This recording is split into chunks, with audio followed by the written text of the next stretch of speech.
अस्सलाम वालेकुम। कैसे हैं आप लोग? आई होप आप सब ठीक ठाक होंगे। मैं आज नए दिन नए व्लॉग के साथ हाज़िर हूँ और आज जी है Sunday morning to evening routine आपके साथ शेयर करूँगी। संडे की जी रूटीन तो बहुत ही जो है ना वॉर्टिक होती है, लेकिन इस संडे की स्पेशल बात ये थी कि ये संडे जी बहुत ही बोर और बहुत ही उदास गुजरा। हमारी जो पलफशा जी थी वो जाते जाते बहुत ही उदास कर गई। बहरहाल जी पलफशा जी के करेंगे मुतल्लिक बात आगे चल के। अभी अगर आप मेरे चैनल पे न्यू हैं तो प्लीज़ आपसे रिक्वेस्ट है कि काइंडली कर दें चैनल को सब्सक्राइब।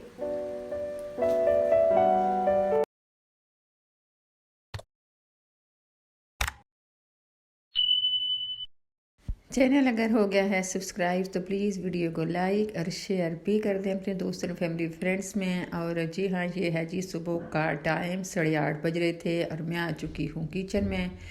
तो बस मैं जी किचन में आते साथ ही सबसे पहले मैंने ये जो बर्तन थे रात के धुले हुए इनको समेटा।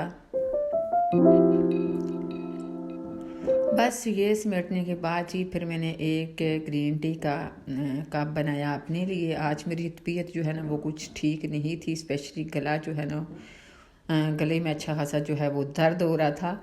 और बस ये जी किचन की बैक साइड से मैंने आपको मौसम दिखाने की कोशिश की। ये था जी मौसम और ये थी मेरी ग्रीन टी। तो बस साथ साथ मैंने ग्रीन टी जो है पी और साथ मैंने ये दूध रख दिया था चूल्हे पे फ्लेम ऑन करके। और बस ये आज मेरी बड़ी वाली बेटी अरमिया ने फरमाइश की कि जी हमें जल्दी जल्दी जो है वो नाश्ता बना के दिया जाए ताकि हम नाश्ता करने के बाद फिर जो है वो कुलूला फरमाएंगे। तो बस ये तंदूर के साथ मैंने रोटी लगाई, दूध बॉयल किया और बड़ी बड़ी बेटी के लिए ये मैंने एग बॉयल किया। तो बस जी ये था उनका नाश्ता। तो बस उनको मैं दोनों को फिर मैंने नाश्ता दिया।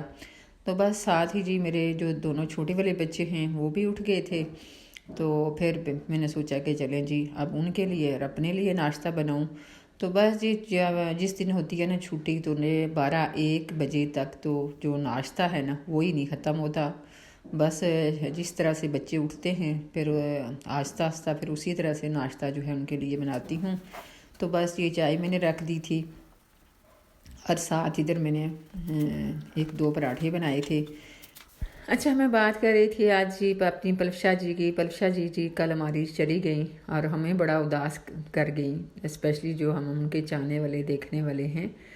तो खैर उनका मेरे ख्याल से ये जो लास्ट व्लॉग था ये 2 दिन पहले का था, लेकिन मैं 2 दिन कुछ बिज़ी थी। कल मैंने उनका ये व्लॉग देखा तो स्पेशली जो उनकी अब्बू थे उनकी बातें याद कर करके मेरे ख्याल से मेरे को 2 दफ़ा तो दिन में रोई होंगी। कल यानी संडे की रूटीन तो वैसे ही बहुत टफ होती है और साथ कल मेरा बड़ा ही उदास और बड़ा ही बोर दिन रहा। मेरी फैमिली में जी पलफशा जी मैं बताऊं अगर कोई व्लॉग देखता है ना तो वो सिर्फ पलफशा जी के व्लॉग देखे जाते हैं और उनको बड़े पसंद करते हैं मेरी जो फैमिली है। और मुझे आज भी याद है 2-2.5 साल पहले जी मेरा जो पिछला चैनल था मैं उसके लिए वीडियोस वगैरह शूट कर रही थी। तो तब मेरी भाभी ने बताया, मैं मम्मी के घर गई हुई थी, तो उन्होंने कहा कि जी आप जो है ना इस तरह एक पलफशा जी हैं उनके आप व्लॉग देखा करो, बहुत ही ज़बरदस्त व्लॉगिंग वो करती हैं। अच्छा जी, मैंने तब उनके व्लॉग जो है वो देखने स्टार्ट किए और मेरे ख्याल से आज तक कोई बहुत ही कम ऐसा होगा कि मैंने कोई शादर नादर कोई उनका व्लॉग ना देखा हो। तो बहरहाल बहुत ही जी मुझे पसंद हैं पलशा जी, स्पेशली जो उनकी पंजाबी है बहुत बहुत पसंद है। हालांकि मैं आपको करूं कि जो हम कश्मीरी हैं ना, हमें पंजाबी की बातें बिल्कुल समझ नहीं आती, लेकिन पलशा जी की पंजाबी जी हम समझ जाते हैं। ये कोई ख़ास जो है ना बात है उनके अंदर कि उनकी देख तो बड़े ही प्यारे बड़े खूबसूरत अंदाज से वो पंजाबी बोलती हैं और बस फिर बंदे का दिल चाहता है कि वो सुनता ही जाए। खैर चलती हूँ अपने अब व्लॉग की तरफ। तो नाश्ता वास्ता जी हो चुका था और ये जी माश दाल दिन के खाने में बनानी थी। तो बस नाश्ते के बाद फ़ौरन से इसको मैंने अच्छे से वाश करके इसको पानी में भिगो के रखा और उसके बाद नाश्ते के बर्तन वगैरह वाश किए। बस जी अब सब बच्चों ने नाश्ता कर लिया था, मेरे दोनों बड़े वाले बेटे भी उठ गए थे और उन्होंने जी नाश्ते में आज खानी थी मानी की चूरी। तो बस उनको मानी की चूरी बना के दी और उसके बाद जी फिर नाश्ते के बर्तन वाश किए, किचन क्लीन किया। बस ये जी माश दाल के लिए मैंने 2 मीडियम साइज़ की ऑनियन कट करके उनमें जब लाइट सा कलर आया तो 1 स्पून मैंने ये लहसुन डाला था, लहसुन की पेस्ट डाली है। बहरहाल इसकी रेसिपी मैं आपके साथ शेयर नहीं कर सकी, मैंने कई काम से बाहर जाना था मार्केट तक, तो चली गई थी। और उसके बाद की बाकी की जो इसका कुकिंग का जो प्रोसेस था वो मेरी बेटी ने किया। तो बस ये माश दाल जो वापस आई हूँ तो रेडी थी, तो बस इसमें कटा हुआ थोड़ा हरा धनिया जो है वो डाला था और साथ जो है ना वो सैलेड रेडी कर लिया था। तो बस ये जी इसको मैंने इस तरह से करके मैं इसको कट करती हूँ और इस तरह से करके इसको करती हूँ बारीक। ये जो बड़ी छुरी होती है ना जिसका बड़ा कमाल है, इससे बड़ा अच्छे से कटा जाता है सैलेड।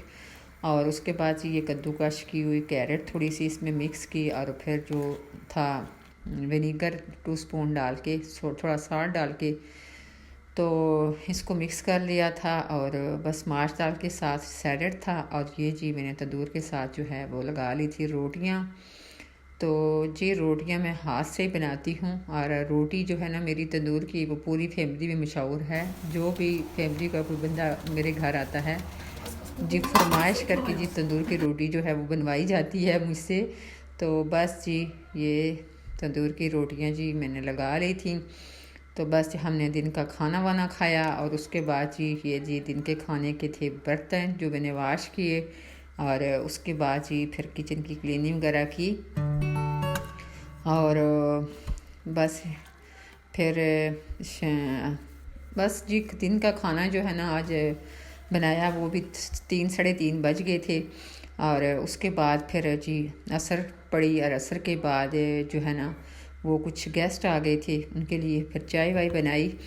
बस जी ये था मेरा आज का व्लॉग। आपको कैसा लगा कमेंट्स बॉक्स में ज़रूर बताइएगा। इंशाल्लाह नेक्स्ट व्लॉग में एक नई वीडियो के साथ आपकी खिदमत में हाज़िर होंगी। तब तक के लिए अल्लाह निगहबान।